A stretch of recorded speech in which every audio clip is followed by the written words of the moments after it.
श्री कृष्ण कहते हैं कि इज्जत किसी इंसान की नहीं होती बल्कि ज़रूरत की होती है।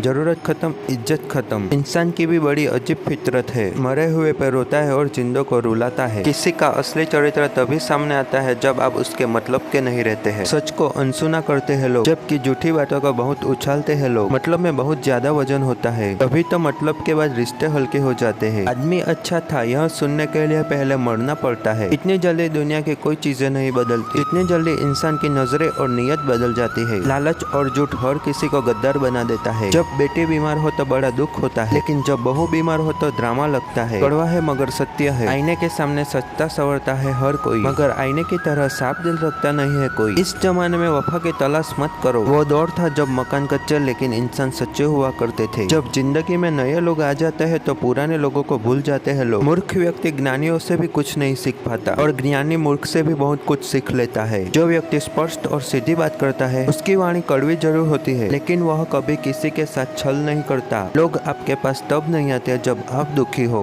बल्कि तब आते हैं जब वो दुखी होते हैं। ठोकर इसलिए नहीं लगती कि इंसान गिर जाए, बल्कि ठोकर इसलिए लगती है कि इंसान संभल जाए। जब कोई नया मिल जाता है तब पुराना रिश्ता ऐसे खत्म हो जाता है जैसे कभी था ही नहीं। खुद को खराब कहने की हिम्मत नहीं, इसलिए लोग बोलते हैं कि जमाना खराब है। एक बात हमेशा याद रखना कि हाथ मिलाने वाले सभी सच्चे दोस्त नहीं होते। अगर कोई व्यक्ति आपको छोटा नजर आ रहा है तो या तो आप उसे दूर से देख रहे हैं या तो फिर गुरूर से। आप कब सही थे ये कोई याद नहीं रखता, मगर आप कब गलत थे ये हर कोई याद रखता है। बाप की दौलत से तो सिर्फ शौक पूरे होते हैं, और अपनी कमाई से तो सिर्फ जिम्मेदारियां पूरी होती है। धरती पर जिस प्रकार मौसम में बदलाव आता है, उसी प्रकार से जीवन में सुख दुख आता जाता रहता है। जिस मनुष्य ने गीता का थोड़ा सा भी अध्ययन किया है वह संसार बंधन से मुक्त होकर आध्यात्मिक आनंद का अधिकारी हो जाता है। फल की चिंता मत करो, कर्म किए जाओ। अच्छे कर्मों का फल अवश्य सही वक्त पर मिलता है। जो भी तू किया करता है उसे भगवान के चरणों में भेंट करते जा। ऐसा करने से तेरा जीवन सदा चिंता से मुक्त एवं सच्चे आनंद की प्राप्ति कर सकेगा। भूल होना प्रकृति है, मान लेना संस्कृति है, और उसे सुधार लेना प्रगति है। नियत साफ हो तो एक लोटा जल भी कबूल है, वरना दिखावे का तो 56 भोग भी फिजूल है। हे कृष्ण, तेरे सिवा कहाँ मिलता है कोई समझने वाला। जो भी मिलता है बस समझा कर चला जाता है। इंसान को परखने की क्षमता बढ़ाइए, वरना धोखा खाने के लिए तैयार रहिए। अगर आप सही हो तो कुछ सही साबित करने की कोशिश न करो, बस सही बने रहो। गवाही खुद वक्त देगा।